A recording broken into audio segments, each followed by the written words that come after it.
我的绿茶婆婆有两副面孔，老公在时，她拖地、做饭、擦桌，主动包揽一切家务；老公一出门，她就扔掉扫把，翻个白眼，躺在床上一整天。我拔智齿脸肿的不行的时候，她偷偷往流食里撒辣椒面，我一口吐掉，她又故意在老公面前为我开脱，说一定是她做的饭不合我胃口，她下次改。平时这些小事我可以忍，毕竟老公是老公，婆婆是婆婆。可是后来我发现，老公竟然潜移默化地信了婆婆的污蔑，还在我小产的时候让我净身出户，让他儿子离婚再娶。我不屑一笑，看来是舒坦日子过久了，让他们忘了这个家是谁在撑着。大家好，开始今天的分享之前，希望你能给人间烟火点个订阅，我将会分享更多优质的内容。琳琳呀，怎么又在做饭了？你刚出了小月子，怎么能沾凉水做这种重活？快出去，我来干。我正在洗碗，李春芝走到我身后，一脸慈爱关切，完全就是个好婆婆嘴脸。我嘴角勾笑，回头朝客厅看了一眼，果真，他儿子魏延禧回来了。他不知道，我已经知道了他和他儿子想让我净身出户的事，还在全心表演。我直接把手中的碗放下，他会装我不会吗？他喜欢装我成全他。我故意在这个时候把热水阀关了。李春芝有些意外地看向我，但还是把碗接了过去。我们当妈的就希望儿孙好，一生劳碌命，你们享福就行了，什么活留着，我干就行。我不置可否，把自己手上的橡胶手套摘下，扔进垃圾桶。李春芝脸上表情瞬间定格，来接手套的动作也僵住，她高耸的颧骨动了几动。你这是干什么？在魏延禧听到动静走进厨房的时候，我立即换掉脸上嘲讽表情，然后眨眨眼，无辜道：手套破了个口子，用不了了。李春芝看到已经走进厨房的魏延禧，生硬地把表情换成慈爱模样。这样啊，没事，我不戴手套洗也可以。她说着，在魏延禧看不到的地方剜了我一眼，然后转过身，拧开了水龙头。早就觉得他妈在我这受尽委屈的魏延禧，怎么可能舍得让他妈在大冬天里凉水刷碗？立即上前把水龙头关了。妈，别洗了。李春梅说：不洗怎么行？碗明天还得用，明天妈妈给你做煎溏心蛋，你不是最喜欢吃的吗？李春梅说着，往魏延禧身前凑了凑，仰脸笑着看她。这一刻极其刺眼，我差点吐了。而魏延禧好似早就习以为常，低着头和李春芝对视。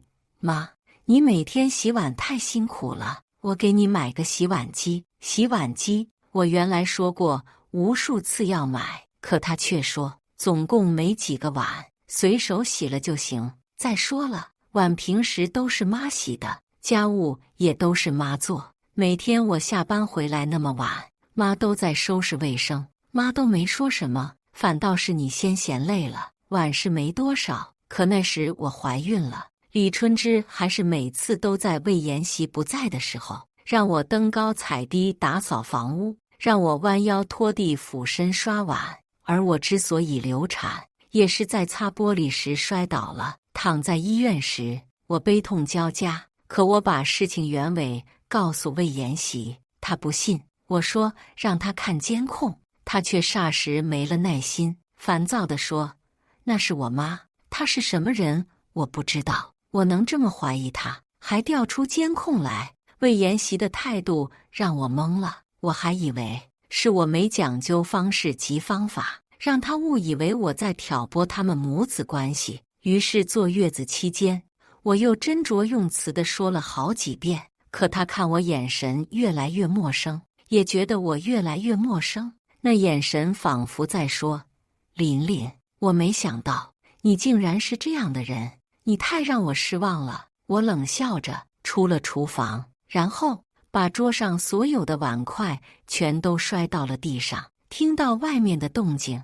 林春之母子立即从厨房出来，两人亲密无间，而我自始至终就是个外人。妍希，你看啊，琳琳在干什么？林春之站在魏妍希身后，拿一根手指勾了勾她的衣角。魏妍希虽搞不清状况，但明显有了怒气，只是还在压抑。琳琳，你干什么？我说，手滑。手滑？怎么可能是手滑？林春之没控制好音调，看了魏妍希一眼，又把声音掐得像蚊子。妍希，桌上是我刚给你做的饭，你上了一天班还没吃呢。我说，我也没吃，你妈不让我吃，说我现在虚，不能大补，偶尔饿2顿是好的。可是我路过饭桌，觉得太香了，就想吃一点，谁成想盘子就这么从手中滑了出去。我知道你肯定不信，所以我们还是查监控吧。我控制好表情，他会装可怜，我也会，我翘首以待。这次监控他看不看呢？林春之却抢先一步解释：妍希呀，你别信他，我那真是为他好。这个女的今天是怎么了？怎么这么和我过不去哟？林春之使劲一拍手，就要哭，这是他的惯用伎俩。每次林春之使出这一招，魏妍希不仅自己什么都依他，还让我一句反驳也不要有。他总说，我妈养我不容易，你凡事多让着她点，就当是为了我。再说了，我妈多好啊，你上哪儿能找到她这么体恤儿媳的婆婆？别闹了哈！每当这时，我心中总是有一股浊气，吐不出，咽不下，可又不知怎么反驳。现在我想明白了，嘴笨没关系，会发疯就行。就比如现在，在他们2个你一言我一语，互相宽慰说我刚没了孩子，心情不好，要多体谅时，我顺着他们的话，直接掀了桌子，发泄一下心里的情绪，不能解决什么问题。但看他们被吓得一愣，又因为心虚不敢说什么的样子，我很解气，这就够了。他们不是已经给我发疯找好理由了吗？接下来几天，他们走路我泼水，穿衣服我撕烂，睡觉我跳舞，反正他们白天上班的上班，打牌的打牌，我能补觉。就这样持续了1周，他们终于熬不住了，挂着2大黑眼圈来到我面前，要跟我谈谈。琳琳，你这几天怎么了？你刚流产那段时间也不这样啊，怎么出了小月子？反倒是。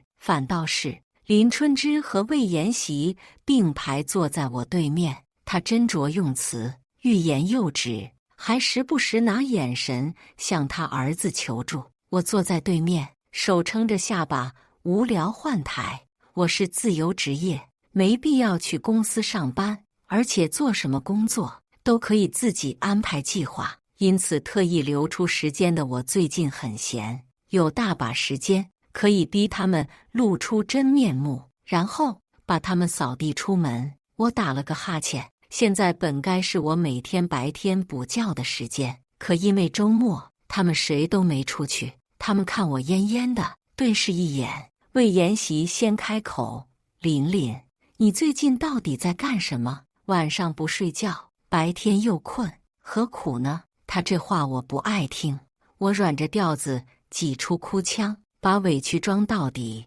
什么叫何苦？你觉得我是故意的？我没了孩子是被你妈害的，我不能将恶人绳之以法，我不难过吗？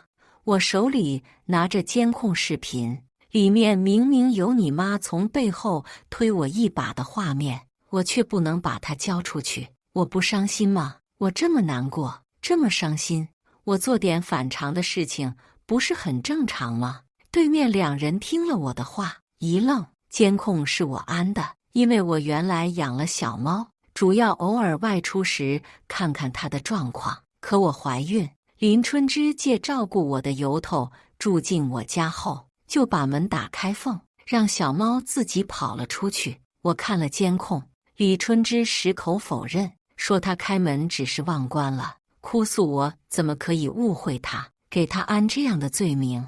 我找了很久小猫，找不到，小猫丢了后，监控就派不上什么用场。李春芝知道魏延禧从来不看监控，而我无论说什么，魏延禧也不信。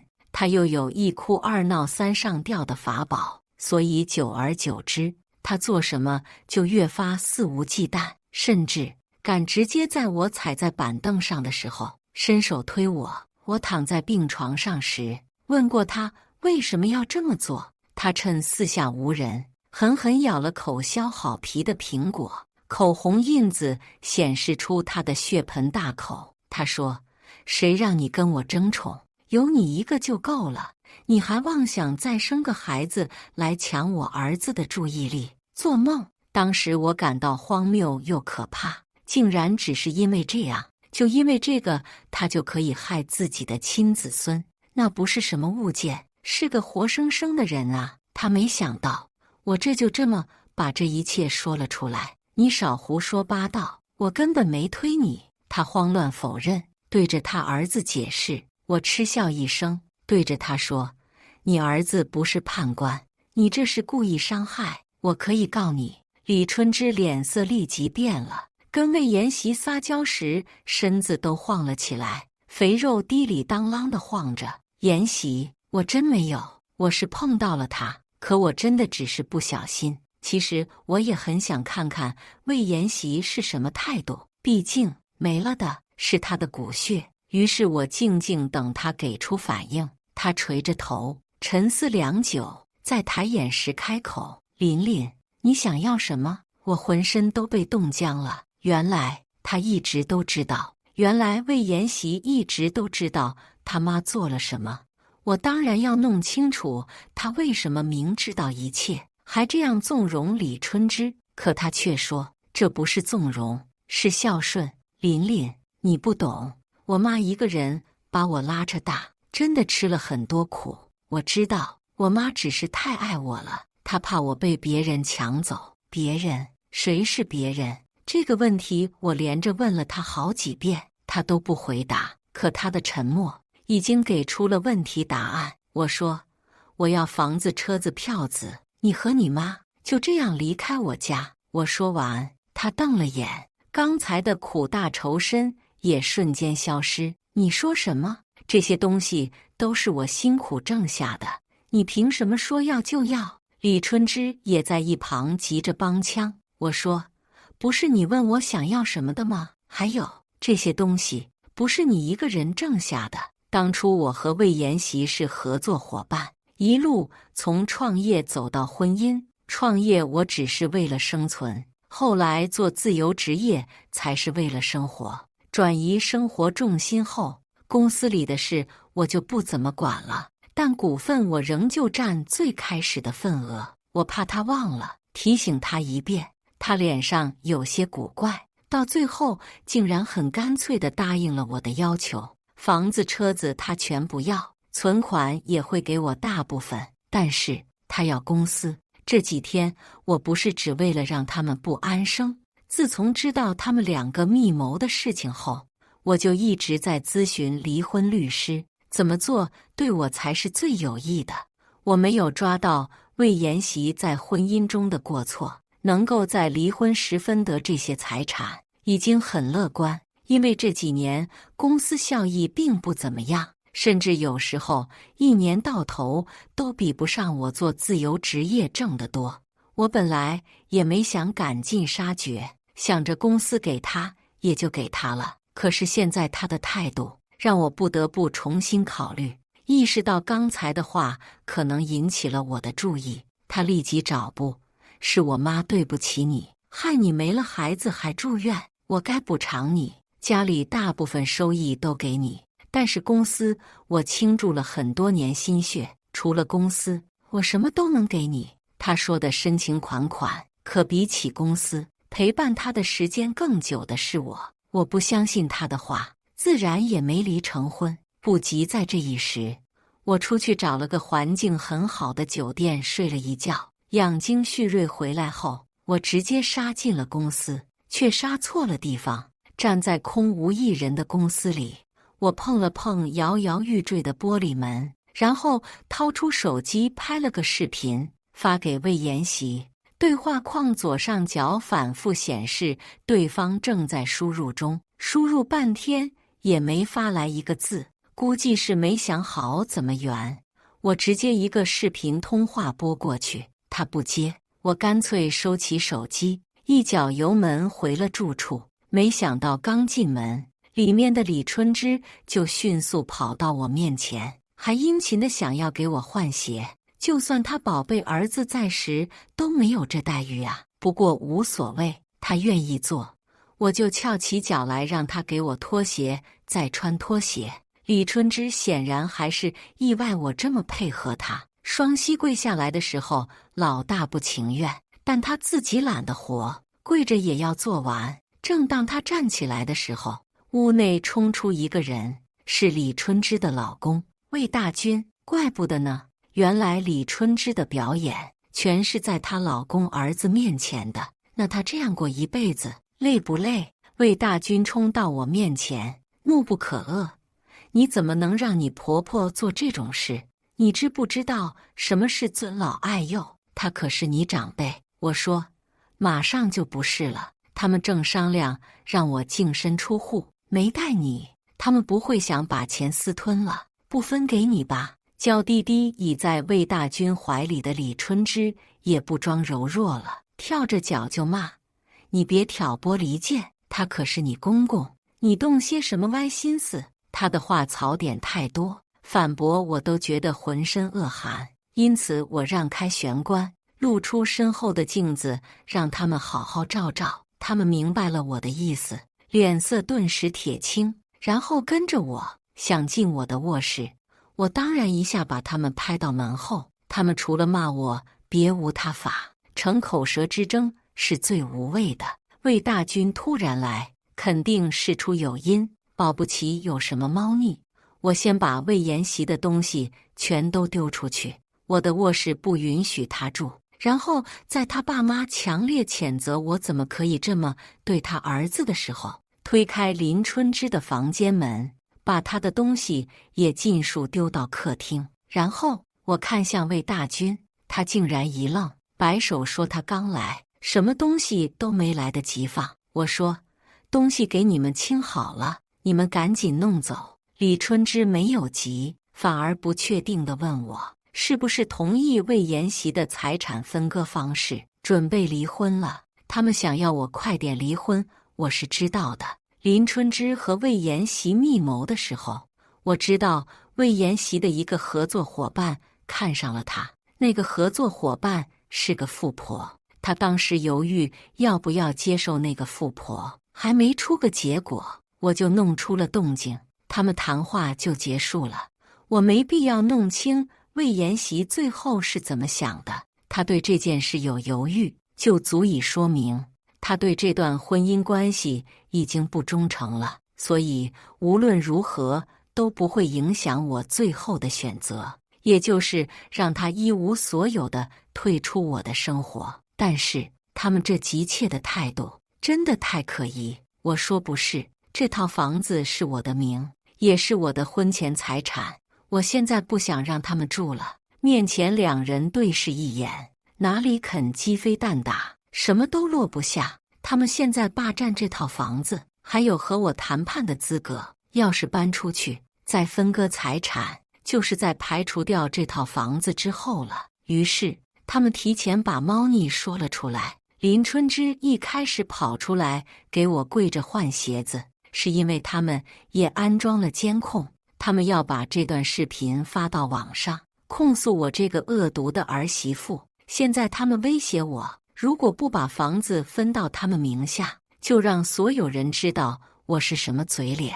我问：你还记得那条恶毒婆婆因嫉妒儿媳，亲手将儿媳肚中孩子害死的新闻吗？林春芝大惊：我没看到过这条新闻，你不会已经发到网上了吧？我摇头，没看到，那是因为我还没发。不过如果你把你刚才说的真做出来的话，我就跟网友说，你亲手害死了自己的孙子，给我下跪，完全是因为感到愧疚，再给我赎罪。你说这样一来，网友会站在谁那边？李春芝气得脸都扭曲了，可是她无计可施，把监控视频全删了后，卷着铺盖卷，带着她老公离开了我的房子。我又找人仔仔细细打扫一遍，把李春芝安装的监控全部拆除，也把他们一家人存在的痕迹抹掉了。可是我知道，这只是第一步。李春芝安装监控应该是临时起意，他们当初是想用什么办法让我净身出户的呢？我必须多加防备才是。今天去了趟人去楼空的公司，我知道魏延禧肯定瞒着我做了很多事。李春芝夫妻俩被我赶出去，魏延禧终于露面了。当初我们结婚，本来打算除了我这套婚前财产再买一套婚房的，但是那个时候魏延禧说要扩大业务，资金想要留得更充足些，所以到头来只有我这一套房子。现在他们被赶了出去，根本没有地方住。琳琳，你做事一定要这么绝吗？我现在和你还是夫妻，你这样对待自己的公婆，传出去，你不怕被人笑话吗？他一副苦口婆心的样子。我说，传出去，谁传？除了你们没谁了。要是有其他人知道这件事，就是你们故意传出去，想让我难堪。你们故意让我难堪，落得被赶出去的下场也是活该。我好像突然打通了任督二脉，嘴皮子利索得很。魏延禧差点没反应过来我是什么逻辑，我也不想再跟他说些没用的，直接问他公司的事。他支支吾吾半天，我跟他说这件事不是他隐瞒就能瞒得下去的，我想要查就能查得出来。他最终跟我说，因为投资失败，公司倒闭了，一直没告诉我，是不知该怎么和我交代。可他却在此时拿出早就准备好的相关资料放到我面前，我气笑，那也没什么好说的了，毕竟刚一开始我就打算把公司给他，他自己做没了就没了吧。我说，按照之前的协议，我们离婚。魏延禧抬了头，又是欲言又止。我还没问他又想干什么，一道强势的女声就突然出现，延禧不能就这么和你离婚。我朝声音来处看过去，这个女人该不会就是那个眼瞎的富婆吧？富婆将自己价值不菲的包往桌子上一扔，包碰洒了咖啡。魏延禧连忙去擦，可因为太慌乱，让自己身上都是满满的咖啡渍。我看着眼前滑稽的一幕，想着过错方的过错，这不就来了吗？我说，那你觉得怎么离比较好？丽玉哼笑一声，魏延禧十分有眼力界地让开，让那个女人坐在我正对面。延禧和我说了，她就是太心善，竟然想把自己辛辛苦苦奋斗出来的成果拱手送给你。我绝不同意，我觉得有趣，就真笑出了声。心善算计我，心善自己对婚姻不忠在先，却想让我净身出户。魏延禧这时低声打断我，我没不忠，我和玉姐现在真没什么。我说，玉姐，看来你也没被这个女人当回事。魏延禧立即反驳，你少挑拨离间，玉姐说的对，我就不该便宜你，像你这种女人是不懂感恩的。我直截了当，所以你们的意思是房子、车子和票子全都不给我？也不是这样。魏延禧舔了舔有些发干的嘴唇，房子是你的名字，归你，我以后可以住在玉姐家，但是车子嘛，我平时开，玉姐也说比较喜欢在那个车里的感觉，所以我感觉有无数条虫子在我身上爬，我真的干呕了好几下。你们在我买的车里都跟你说了，我和玉姐真的还没到那一步。魏延禧就像个又当又立的荡妇，急着否认一切。我深吸一口气，车子是我买的，我不会给你。你知道我有一张存婚前财产的卡，只出不进，跟共同财产弄不混。那辆车就是从那张卡里划的钱，我不同意给你。魏延禧听了我的话，下意识看向丽玉，见丽玉面色不善，大声指责起我来：琳琳，你心机怎么这么深？没想到还没结婚你就在算计我，你是不是一开始就对我不是真心的？你和我在一起究竟是为了什么？你说。好一个倒打一耙，轻飘飘就把一切罪责归咎到了我头上。眼看周围已经有人侧目，我模仿着林春之的样子，渲然欲泣。魏延禧，你怎么能这么说我？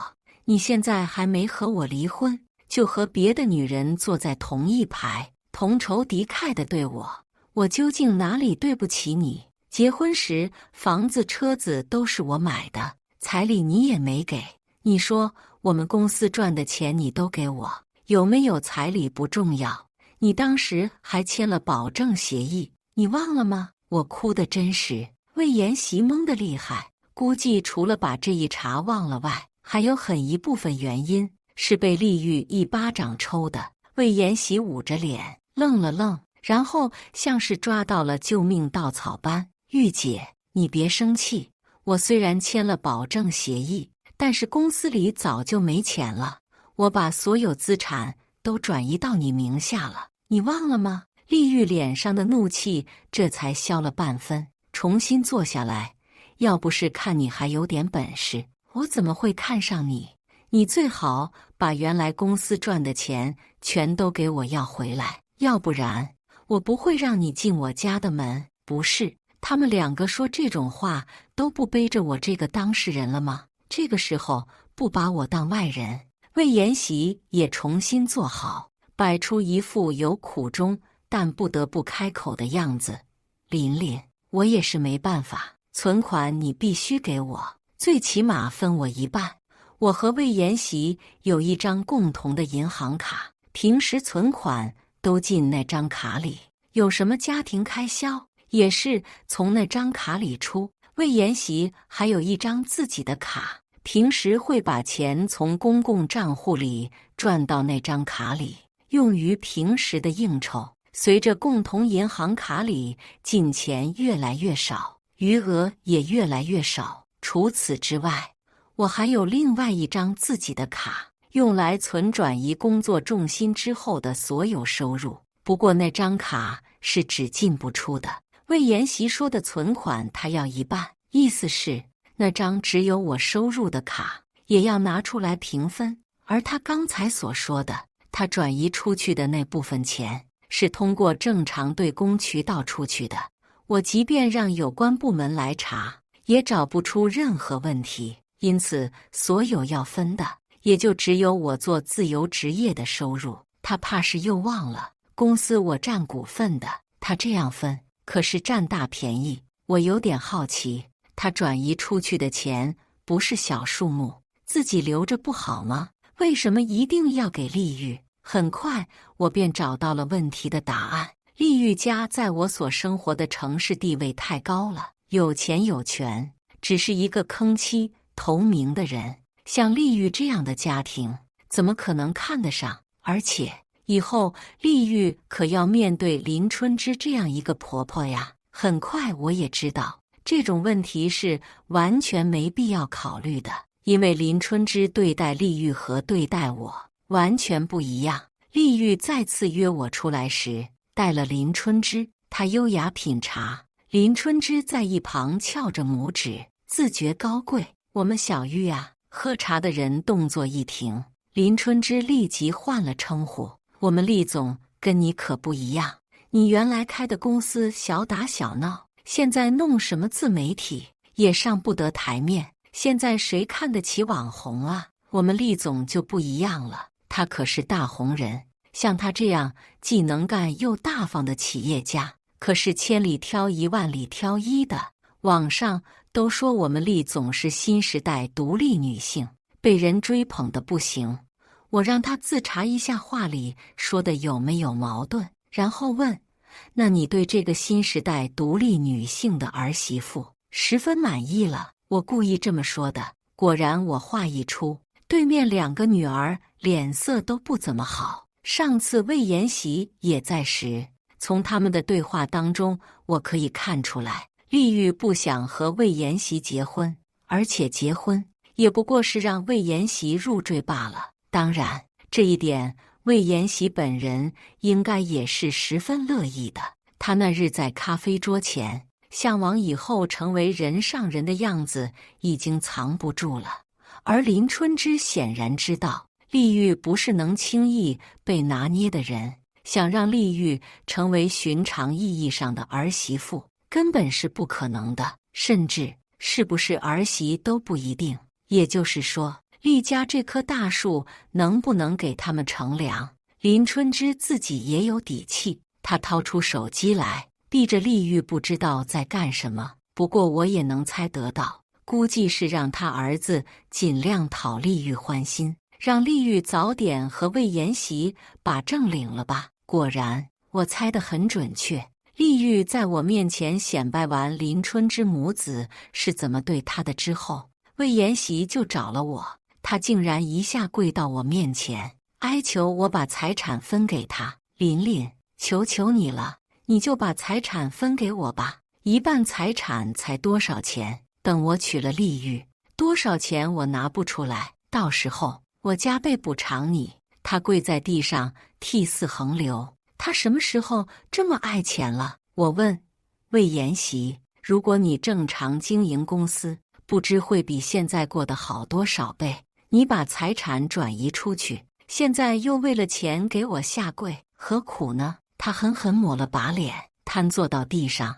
那些钱是最后的钱了，我不知道是不是有人给我下了套。我欠的钱越来越多，如果不想办法的话，根本补不上窟窿。那些钱是我最后一搏的钱。就在这时，丽玉出现了。她跟我说，只要我证明自己的能力，她就可以帮我。所以你就明知你妈当面一套背后一套，甚至她都害死了你的孩子，你还是任由她那么对我，只为逼我主动离婚，让我听到你和你妈商量离婚，也是你故意的，只因为你觉得分走1半财产比起净身出户来好太多，我会见好就收，及时止损。说出这个猜测时，我都有些听不到自己的声音，因为我不敢相信，我这么多年的枕边人，现在变成了一个毫无下限的人渣。魏延禧没有否认，没办法呀，那些钱太多了，靠我自己根本还不上，我只能用最后可以拿出来的钱赌一把。我闭了闭眼，到最后你还在赌。他彻底不在意我是怎么看他的，自己把遮羞布撕烂。琳琳，我已经把一切都告诉你了，你必须把钱给我。我欠的那些钱，就算你把所有卡里的钱拿出来都还不了。我婚姻期间欠的债，你可是要一起还的。我内心冷笑，嘴角却连勾起都懒得浪费力气了。不是用于夫妻共同生活的债务，怎么能叫夫妻共同债务呢？我站起来，居高临下看着他，他跪坐在地，整个身体佝偻成大虾。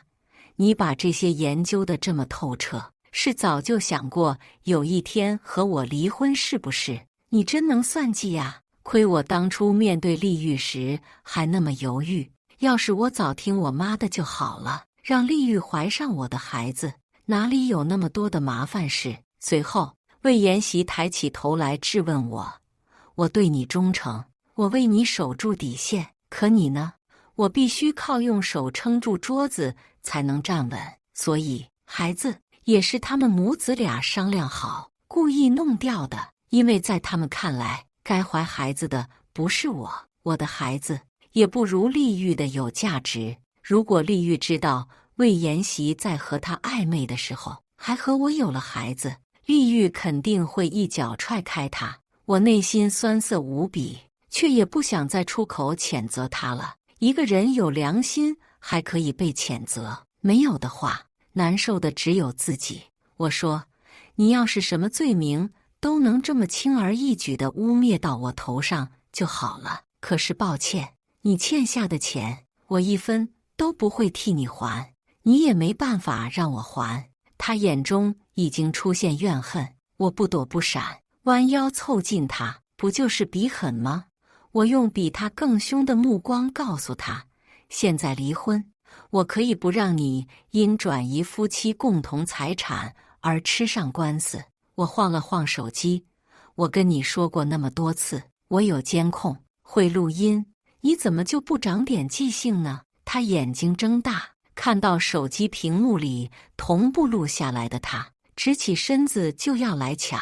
我退后一步，这些事也许刚一开始是因为有人下套，但到后来，我肯定是你看到了什么蝇头小利，自己上杆子往里钻的。他把手收回去，辩驳不得。我说，把婚离了吧，我可以给你10万块，有10万块，你可以做很多事，开个小店，做个小生意，总有一天能把你欠的钱还完。如果你继续闹，我们就打官司，一切证据我都有，法院肯定是支持我的，到时候你什么都留不下，说不定还要进去待几年。而我不怕你报复，我手里有钱，身上有本事，我可以天南海北的去，到时候你对我造成的影响不会比你自己损失的多。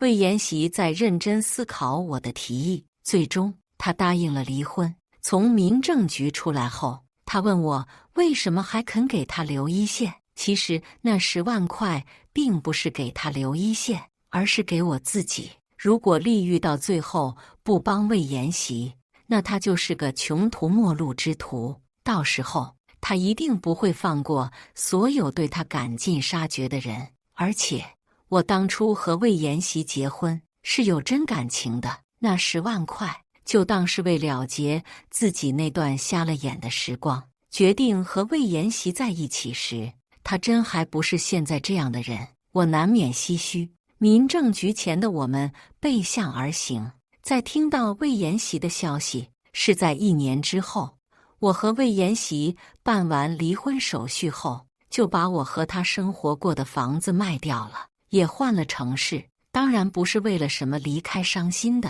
也不是为了什么和过去割舍，只是我自媒体转型的需要。转型后，我采访了丽玉，也发现她身边跟着的人早就不是魏延禧。采访结束后，丽玉跟我说，她还以为我会因为那个人的事故意提些刁钻的问题，可是我没有。她很意外，又有些失望。我撇嘴，因为男人耿耿于怀，哪有专注于搞事业香？丽玉虽然很会包装，但确实是个有实力的企业家，我以后说不定会经常和她合作，所以我还是十分给面子地问了句，为什么？丽玉微微扬了扬头，好像有些骄傲。她说，那个恶心的男人除了长相一无是处，竟然想用孩子困住我，在我喝的酒里下了药。丽玉狠狠攥紧拳头，那段过往让她十分耻辱，我怎么可能饶过她？等她孩子做了别人的爸，她都出不来。我这倒是有些诧异，你真把孩子生下来了？她轻蔑一笑，那又怎么了？去父留子，我丽家又不是养不起。我点点头，是这么个道理。可是你想有个孩子，为什么不挑个基因好的？我一抬下巴，那个就不错呀。丽玉看我的眼神满是鄙夷，你能别看到个男人就幻想不正当关系吗？那只是我单纯的工作助理，我不与工作人员发生关系，这是我的原则。好，是我狭隘了，我就不该多这个嘴。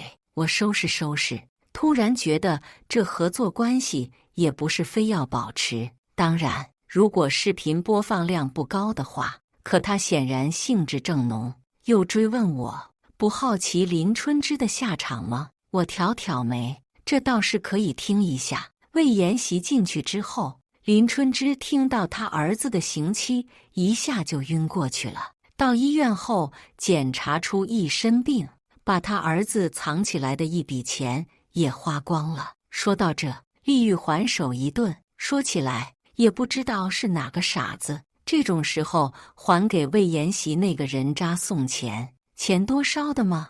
我让他说话就说话，别人身攻击，他看我的眼神就更鄙夷了。本来魏延禧进去了，追债的人无计可施，可林春之又马不停蹄生了病。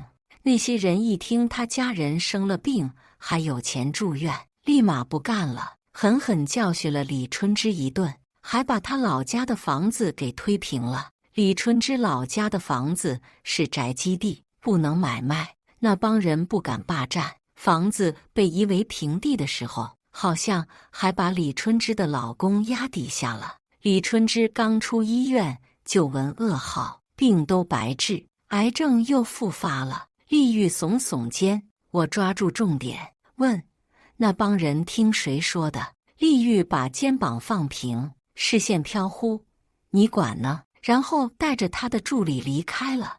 我看到丽玉身后跟着的助理，把手抬起又放下，反复几次都没把手落到他的腰上，说了句：真没用，真没用。没用的是谁呢？有的人即便有从头再来的机会，也依旧难免让自己重蹈覆辙。就好比拥有10万块的魏延禧，我们当初创业也不过10万块启动资金罢了。我手搭在眉骨上，望了望暖阳下的郁郁葱葱的树木，该换另一个地方了。走到树荫下的两人，一人终于把手落到了另一人身上，而那个看似态度坚决的人也没有把人推开。我笑了笑，这就是原则。果真，看别人搞事业不如自己来。我招呼自己的团队，这个视频不要了，重新拍。有人问我为什么，说这可是炙手可热的女企业家，